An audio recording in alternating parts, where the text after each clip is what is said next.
Salut mes nakamas, c'est le Doc, j'espère que vous allez bien. Aujourd'hui on va parler de l'épisode 794, un épisode qui correspond à la fin du chapitre 834 et au début, les quelques premières pages, surtout le dialogue, la conversation qu'il y a entre le père et le fils dans le chapitre 834. Et je dois dire que cet épisode, eh bien il m'a quand même un tout petit peu déçu. Pourquoi? Parce que j'attendais énormément du combat entre Sanji et son papounet.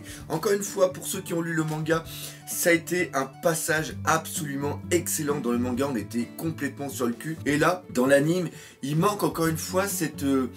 il manque cette puissance, il manque ce power-up, il manque quelque chose qu'on retrouve ailleurs et qu'on ne retrouve pas ici dans One Piece. Et ça, c'est vraiment dommage. Par contre, ce qui a été vraiment bien ici dans cet épisode, c'est tout le travail qu'il y a eu au niveau du caractère de Sanji. Et ça, par contre, ça a été mieux fait dans l'anime que dans le manga. Il y a une dualité, c'est-à-dire qu'il parle à l'enfant qui est toujours à l'intérieur de lui. Cet enfant qui a été traumatisé parce que dans le flashback, on le voit avec un putain de masque dans la gueule. D'ailleurs, comment ça se fait qu'il se retrouve avec ce masque? Ce masque qui fait énormément penser, enfin cette légende qu'il y a avec Louis XIV, il aurait eu un frère jumeau et pour justement le cacher à toutes les autres personnes, il l'a enfermé dans un donjon et il lui a foutu un masque de fer pour que les personnes justement qui lui apportent à manger ne le reconnaissent pas. Le fait qu'on le voit supplier son père, qu'on le voit enfant avoir peur du noir, et encore une fois, il y a une très grande symbolique là-dedans, c'est-à-dire qu'il a peur du noir et après il va développer des techniques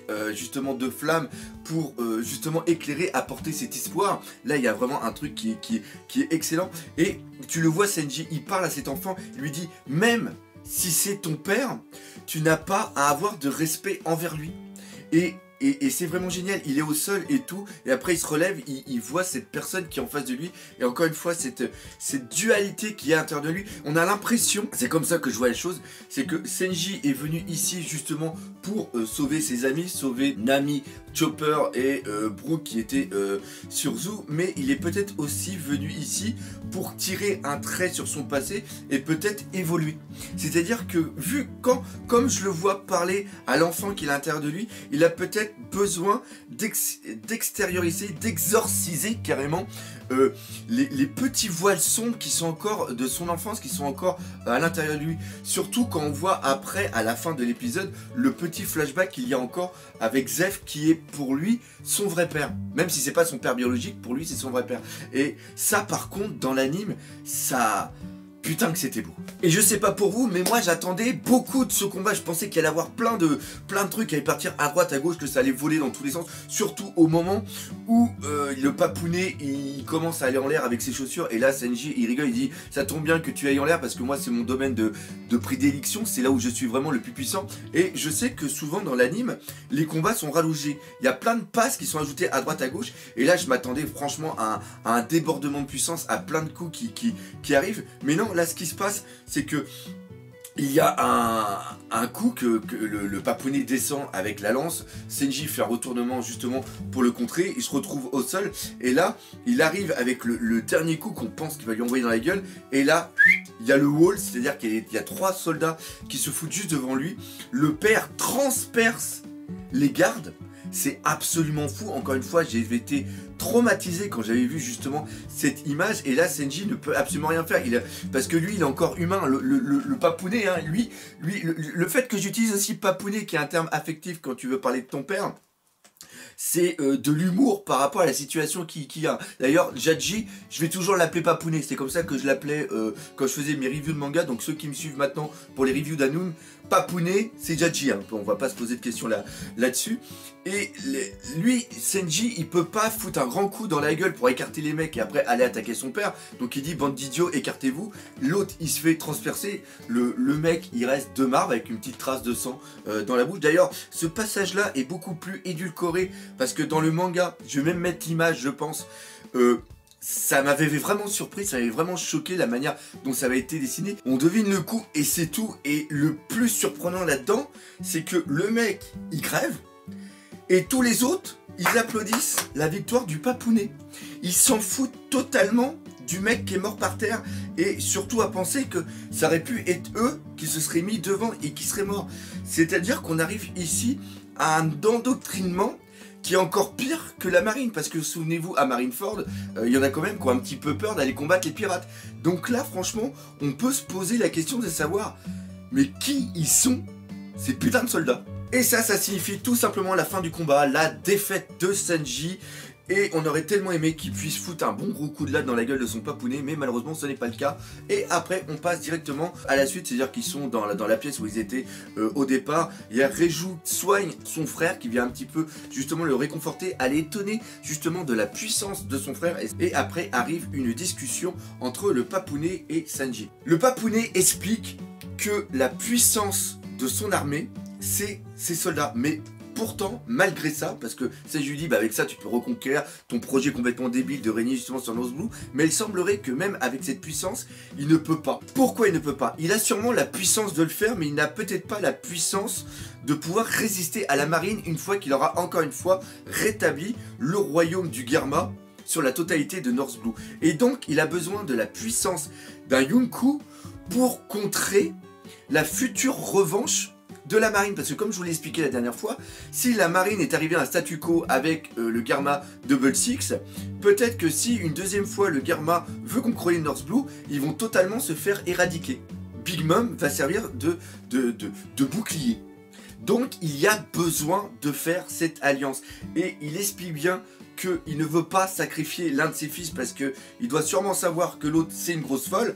Donc il s'est souvenu qu'il avait un déchet quelque part qui avait le son royal, donc il est obligatoirement un fils et il veut l'utiliser. Sauf que Sanji ne veut pas. Et manque de peau, bah Sanji il va quand même se faire sérieusement niquer la gueule. Parce que c'est là qu'intervient un truc que personne n'avait vu, et pourtant ça avait été quand même pas mal répété plusieurs fois. Sanji il explique que c'est ses mains qui sont justement, qui sont la représentation de son âme, de son utilité. Et là ce qui se passe c'est que on lui fout des menottes. Le coup des menottes, quand il les a, qu'il comprend ce qu'il a autour des mains, petit rappel pour vraiment savoir ce que c'est. Tenryubito, autour de leur esclave, il leur fout un putain de collier, où s'ils partent ou s'ils font le con, ça éclate, et la tête, elle explose. D'ailleurs, c'est ce qu'avait aussi eu Camille quand elle était prisonnière sur le marchand d'esclaves qui était sous les ordres de Doflamingo. Donc d'ailleurs, là, Doflamingo, on peut voir qu'il y avait une petite corrélation avec les Tenryubito, mais ça, après, c'est un tout petit détail. Et là, déjà, savoir que Big Mom a cette technologie, ça pose une question. Mais ça on en reparlera un jour, je sais pas. C'est le fait que il ait ça autour des bras et que quand il se rend compte de l'emprisonnement qu'il a, il essaye de l'enlever et là t'entends le bip bip bip bip. Moi je sais pas pour vous, mais le bip m'a foutu un stress incroyable. J'avais l'impression que c'était moi qui avais les bracelets autour des mains et voilà, il est totalement dans la merde parce que son père lui dit hey, hey, si tu veux pas combattre avec tes mains et si tes mains servent seulement à donner la bouffe, et ben si tu fais pas ce que je te dis, bah tes mains tu les as pu. Et là, on arrive sur un truc de dingue par rapport à Sanji, c'est sa future utilité. Il est venu pour combattre les démons de son enfance, c'est-à-dire couper réellement les ponts avec son père, lui latter la gueule, lui dire maintenant que tu me fais plus chier, je repars et tu te démerdes directement avec Big Mom et moi je vais retrouver mes potes, ma vraie famille qui sont les Mugiwara. Sauf que là, il ne peut plus. Parce que tout simplement, s'il devient le mari, comme l'a expliqué Pecoms, de Pudding, il fait partie de la famille de Big Mom, donc obligatoirement de son équipage, donc il ne peut plus revenir dans l'équipage des Mugiwara. Et si il décide de combattre et d'enlever ses menottes, ses mains explosent, donc il n'a plus d'intérêt pour rester dans l'équipage. C'est-à-dire que là, il est prisonnier de son destin. C'est absolument dingue. Et il y a un truc absolument de génial dans le fait d'avoir mis en place les menottes. C'est qui? C'est tout simplement l'utilisation maintenant de Nami. Et oui, parce que Nami, c'est tout simplement la chatte voleuse. Alors, il y a d'autres moyens d'enlever les bracelets, tout simplement comme on l'avait vu sur Shabondi, c'est-à-dire que Rayleigh, sûrement grâce à son haki ou peut-être grâce à sa dextérité, a réussi à enlever le collier de Camille et de le jeter pour qu'il explose. Donc là, on peut imaginer que comme Luffy a eu son entraînement avec Rayleigh, vu qu'il maîtrise maintenant super bien le haki, peut-être qu'il a moyen d'enlever les menottes pour pas que les poignets y pètent. Sauf que j'imagine totalement la scène, c'est-à-dire que Sanji arrive à s'en sortir, on ne sait pas comment. Il y a Luffy qui arrive et il dit c'est bon, il y a Rayleigh qui m'a expliqué, oh, je l'ai déjà vu, je me suis entraîné avec lui, je vais réussir à enlever le truc. Et il panique à mort et il n'y arrive pas.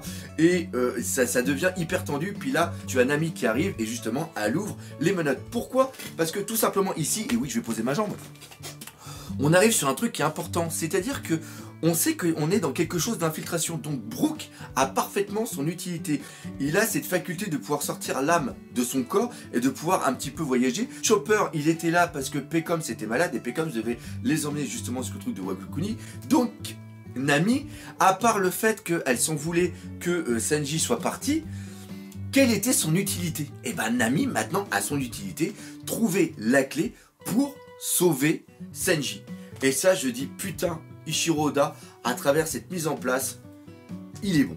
Franchement, il est bon parce que, franchement, les menottes qui l'avaient vu venir, personne. Et on va parler de la dernière chose sur Sanji, c'est la fin quand il est...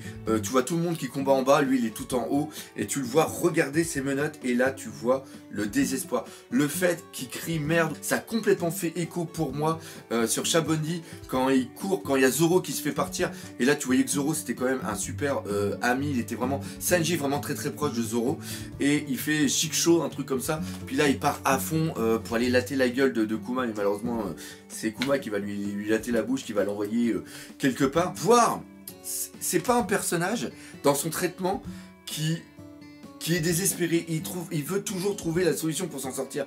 Et là, le voir ici, complètement désespéré, putain, ça... même si je le savais, de le voir comme ça m'a encore fait quelque chose. Alors ça, c'était pour la grande partie de l'épisode. Après, il y a eu deux autres trucs qu'on va plus survoler. C'est tout simplement Luffy et aussi Brook et Pedro. Luffy est dans la forêt. Les arbres, ils vont essayer de lui niquer la gueule. Ça va pas marcher, on s'en doutait. Et après, il se retrouve devant le mec en cosplay de Alice au Pays des Merveilles qui est entouré. Il a toujours sa lance dans le dos. Luffy va lui enlever sa lance. Et après, c'est à ce moment-là qu'on voit Chopper arriver. Après, on voit aussi Nami, Sanji et aussi Pudding. Et je sais pas si vous avez remarqué, mais quand les personnages partent, ils partent pas en courant de façon normale. On voit Chopper qui part à quatre pattes comme si c'était un lapin. Pareil, à un moment que parlons de lapin, il y avait aussi Carotte. On voit Nami, je crois, qui part aussi en courant assez spécialement. Donc encore une fois, à travers ce traitement, on sait que ces personnes-là sont des faux, surtout que ces personnes sont prisonniers avec Brûlé. Donc là, encore une fois, c'est quoi ce bordel concrètement? On ne sait pas. Et forcément, Luffy, c'est pas le mec le plus intelligent. La deuxième chose, c'est tout simplement que Pedro et aussi Brook ont réussi à s'infiltrer. Ils remontent une sorte de fleuve ou grande rivière justement pour arriver dans la ville. Ils l'ont garé vraiment comme ça, c'est-à-dire que personne va aller faire un tour. Personne va trouver le sous-marin. Les mecs sont super bons. Tu sais, ils auraient pu le camoufler un petit peu plus loin. Mais enfin, pareil, hein, on va pas se poser des questions là-dessus. Hein, c'est les rois de l'infiltration. Donc, encore une fois, un très bravo. Et après, c'est vraiment sur la suite où ils vont être à l'intérieur. Et là, il y a un mec avec le journal. Et ce qui se passe, c'est qu'on voit une putain d'annonce sur Jinbei. Et c'est quoi cette annonce?